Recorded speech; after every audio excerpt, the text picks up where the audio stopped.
Hey everybody, it's good to be back. I'm going to show you a couple of things that I'm working on, experimenting. I know that our good subscriber Sky Carl will definitely recognize this right off the bat. And this is one of those Elenco AM/FM radio kits. It's a super het, and I've put together the entire AM portion of it. I haven't done the FM portion yet. But I've just completed putting the AM side in, and I've done a preliminary alignment, and I actually put a dab of hot glue right there on that coil so it doesn't move, because that's exactly where it needs to be. And what I've done is I'm transmitting from a transmitter, which I'll show you in a second, but this thing works pretty good. Let's see.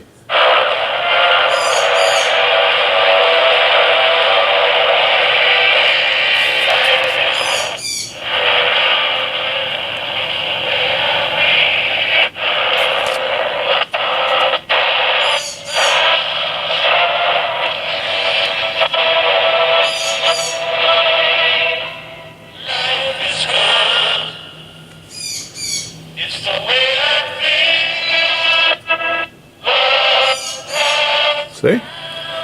Anyway, it does a good job. It works. There's a regular station. 852, Grove, Minnesota 55311, Fox 1452, Maple Grove, There you go. Minnesota. Anyway, so this is a pretty interesting little kit. Now this one, Carl, I don't know if yours had this, but you know, it has the LM386 chip. But it also gives you this 5-transistor amplifier board, which you could substitute in place of that chip.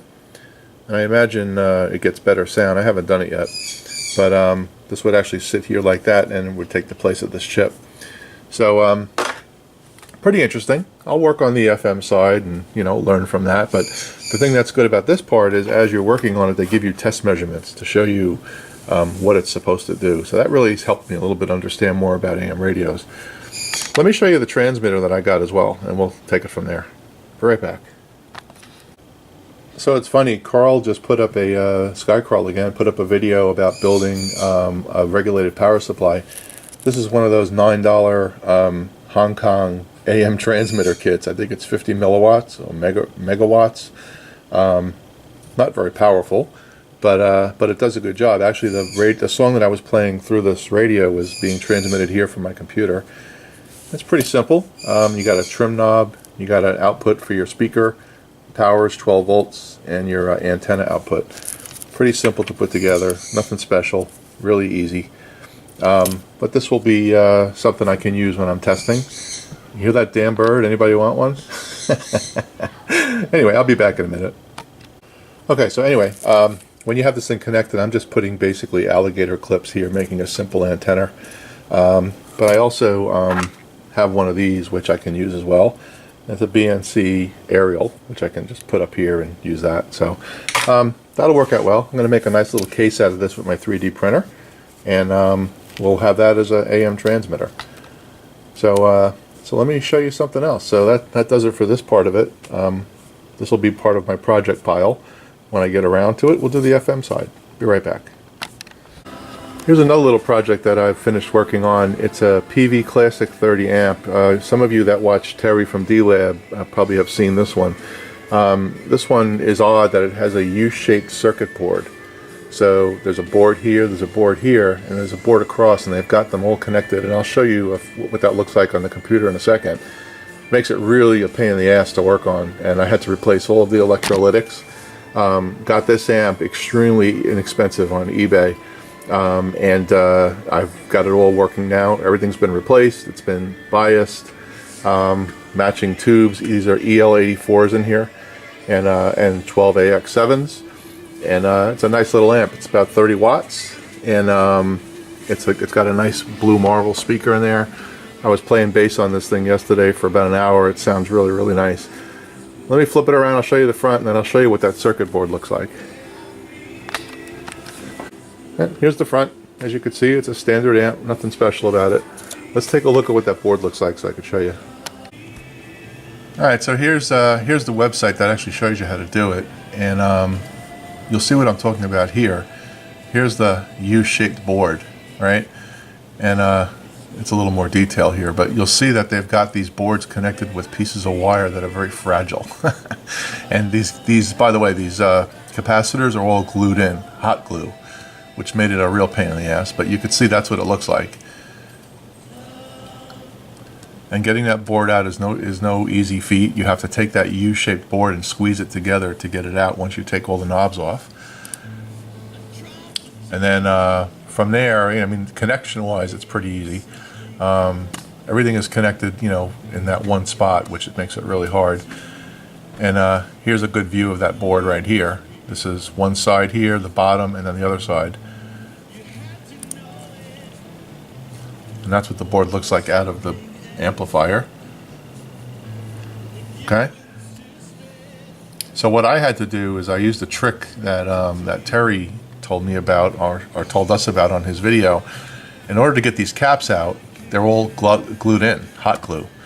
You can't get them out. So what I had to do was take a sharp blade and score the jacket of all these caps, cut the ends off, and then pull them out. And then I had to take my heat gun and melt the hot glue, or at least soften, so that I can get all this crap out of there.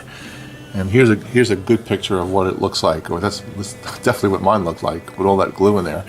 So I was able to get all the glue out and replace the caps, and that part was easy. And what I did on mine, one of these pieces of wire was broken on the amp when I got it. It's probably why someone got rid of it. They didn't realize that. So someone must have tried to go in there and do something. So that actually, I had to replace a few of these that were in bad shape. But generally, it's a good amp. It's just really a crappy design. I'm not sure what they were thinking when they made this one. So so mine's in great shape, and I'll be using it. Let's see what else we have. Still waiting for the faceplate for my Hammerland. It's over at Radio Days. They've had it now for about a month. And I called over there on Friday, and they assured me that it's being worked on. So a little disappointed in how long it's taking, but no rush on this stuff, really. So this thing is ready to go. And of course, I've got the cabinet all painted under there. You've seen that. So we're ready to go. And as soon as that faceplate comes in, we'll be in good shape to get this thing back together. But you can see that it really looks nice. It cleaned up really, really well. And I'm looking forward to getting this part done and getting all this stuff back together. So one more thing to show you. Be back. After I finish the Hammerland, my next project is going to be this. And this is an old Teletalk Webster intercom.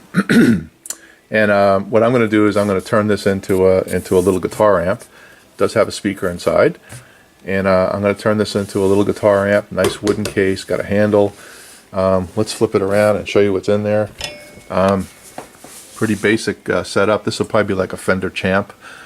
I have to see what I can fit in there. I noticed there's no transformer, but it has a step-down transformer in there, which gives you the 6.3 volts for the filament. I may just install a small transformer in there to get the amp part going, but that's going to be my next project. And I'll rip this all apart. Underneath is really not much there except for a bunch of huge caps. And this will be a nice little Fender Champ. It'll have a single 6V6. It'll have a 5Y3. It'll have a 12AX7 preamp. And it'll just be a very simple amplifier. I am going to try to maintain this front panel. There's a little light that goes here. And I'll try to use some of the knobs that came with this thing just to keep it vintage looking. So that'll be my project after the Hammerland is done, and I'm going to start researching what I need to do to build this. So that's my next project coming up, and it's got this nice little back, all wood. It's got a little bit of a damage here. I'll have to figure out how to repair that, but that's what's on deck. So anyway, that's all I'm going to publish for today. I'm really waiting for that Hammerland stuff to get in so I can show you all about that. But for now, I just wanted to put up a video because I'm getting out of practice. So anyway, I hope everybody's having a great Memorial Day. Thanks. This is Ron.